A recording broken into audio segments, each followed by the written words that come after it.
రాముడు సీత ఎక్కడుంటే హనుమంతుడు అక్కడే ఉంటాడు. అందుకని హనుమంతుడు మావాడే, హనుమంతుడు మావాడే అన్న.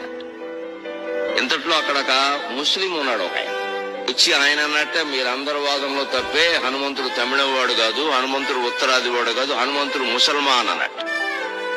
నీళ్లు బంగారంగా హనుమంతుడు కూడా మాకు మిగలనివా, హనుమంతుడు కూడా ముస్లిం అంటే ఇంకా నయం, ఉగ్రవాదుల్లో ఒకడన్నావు కాదు, చచ్చిపోయేవాళ్ళం అని. హనుమంతుడు కూడా ముసల్మాన్ ఎలా అవుతాడంటే, మీరు అలా కాదు, మీరు పేరు చూసి మాట్లాడాలి. మాలో పేర్లు ఎలా ఉంటాయి, ముసల్మాన్, సులేమాన్, జలేమాన్, వైసాహే హనుమాన్ అన్నాడు. ఇంతమంది ఇలా మాట్లాడుకుంటూ ఉంటే మన తెలుగువాడు ఒకడున్నాడు, మీరందరి వాదనలో తప్పే, హనుమంతుడు ముస్లిం కాదు, హిందీ వాడు కాదు, ఆ తమిళం వాడు కాదు, ఖచ్చితంగా 16 అనాల తెలుగువాడే అన్నాడు.